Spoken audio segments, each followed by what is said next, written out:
You want to know who I am? Folks call me the Bone Man, ain't my real name, but it's the one that stuck.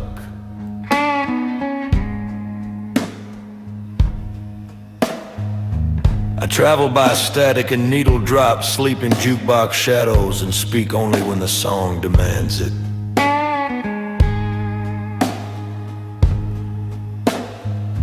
Tonight on Requiem Radio, we take a long drive into the heat haze of memory, out past the Salton Sea where the road forgets its name. You ever heard that old tune from the 70s called Hotel California? Sure you have. Folks think it's just a metaphor about fame, addiction, and California dreaming turned into a nightmare.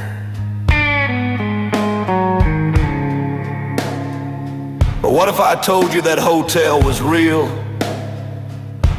What if I told you that someone checked in and saw all the stuff the Eagles couldn't sing out loud? It's a real hotel out in the desert called the Aureline.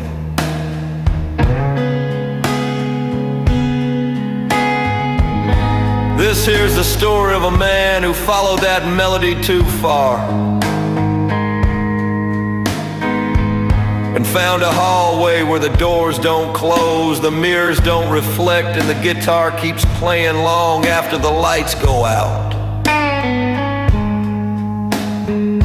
So keep your eyes on the rear view, darling. And the story is called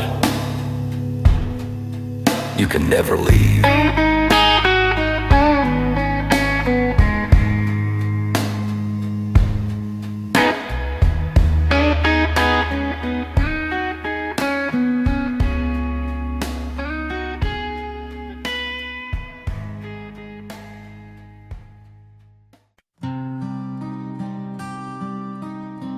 They always told me the music industry was haunted, usually by broken dreams and overdoses, not ghosts. My name is Max Donovan, and I've been a music journalist for most of my life. I've covered everything from punk rock to disco, but what I'm about to tell you, I've never told anybody until now. This is not just a story about a song. This is a story about a place, a real place, and the people who checked out, but never left. Back in 1983, I was working for Spin magazine and digging around for a piece on cursed albums and haunted studios. I had this friend that worked in A&R for Capitol Records, who was a bit of a burnout, but sharp when it came to old rumors. One night after too much to drink, he said, "You want to know the true story about the Hotel California? It's not a metaphor. It's a real place out near the Salton Sea called the Aureline." I laughed it off, but something in his eyes made me think twice. So I went looking. I rented a junked up Mustang in LA, hit the I-10 East, and went out past Palm Springs and past Indio. Somewhere between a sandstorm and the edge of reality, I found the Aureline. It was half buried in time. Crumbling stucco, faded red-tiled roof, the kind of hotel that probably saw its last honeymoon in 1956. There was a hand-painted vacancy sign dangling like a broken limb, and I pulled in. At the front desk sat an old woman in a maroon shawl. She didn't ask my name. didn't smile. Just slid over a heavy brass key that said room 14 and whispered, "We've been expecting you." That night, around 2:30, I heard music.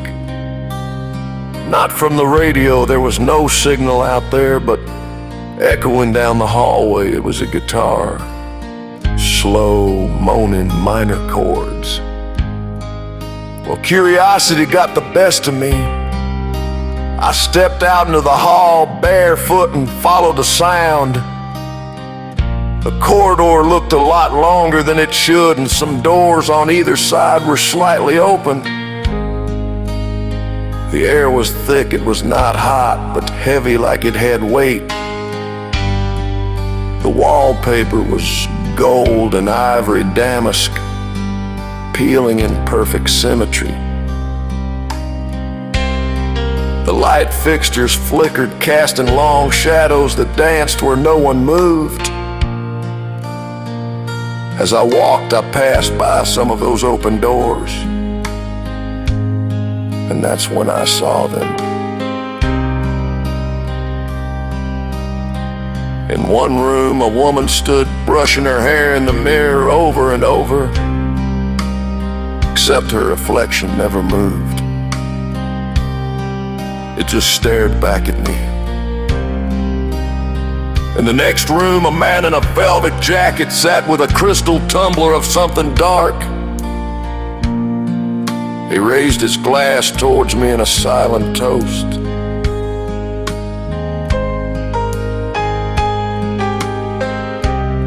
Further down, a maid stood motionless in the hallway. Her mouth opened and closed like she was screaming, but no sound came. Her eyes followed me, but I kept walking. And then I saw the mirror at the end of the hall. It was full length and framed in tarnished gold. I should have seen my own reflection walking toward it, but I didn't. Instead, I saw a totally different hallway. Cleaner, brighter, chandeliers. And people were dancing in slow motion. Some in tuxedos, others in rags. One man played guitar with his fingers on fire. I stepped a little bit closer, and then something stepped out of the reflection. It was just a flicker, like a blink in reverse. It was a tall shape in black, eyes like funeral dirt, long fingers dragging along the wall as it walked away from me and toward one of the doors. That's when I started running.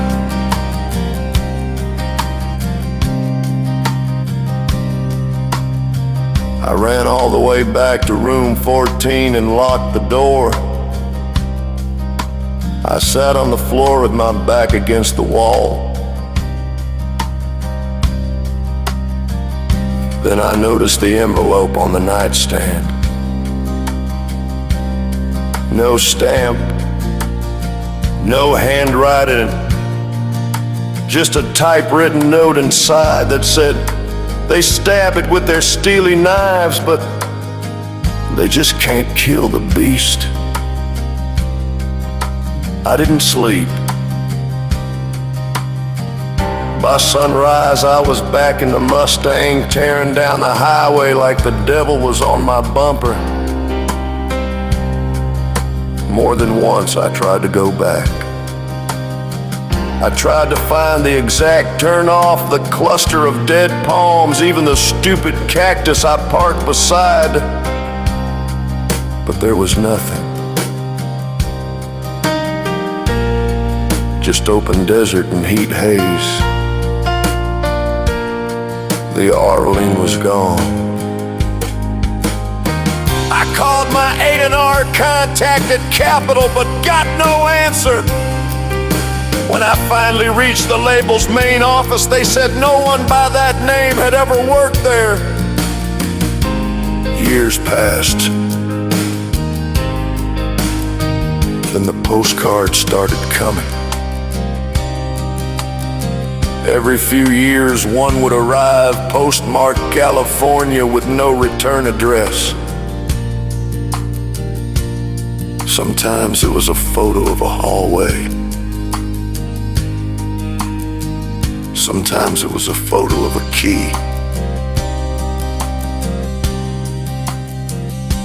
One time, it was a photo of a man in a velvet jacket. But no matter what, there was always a message scrawled in red ink. You can check out anytime you like.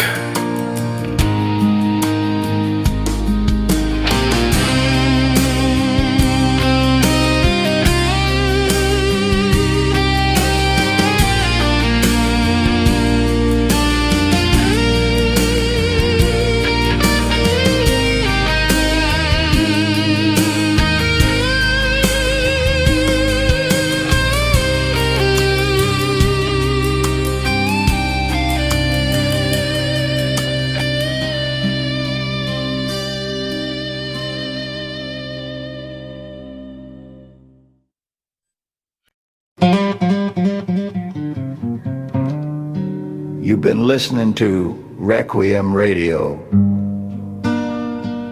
where music bleeds into the supernatural.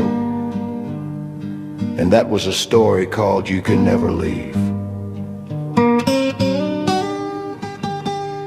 The Aureline don't show up on no map,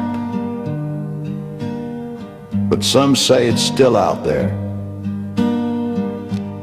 waiting just past the last exit sign where the air gets still and the guitar gets lonely. Maybe it's a memory. Maybe it's a warning. Maybe it's where the song goes when you turn the volume all the way down. But remember this, sugar. Some hotels you check into with a suitcase, and some you carry with you forever.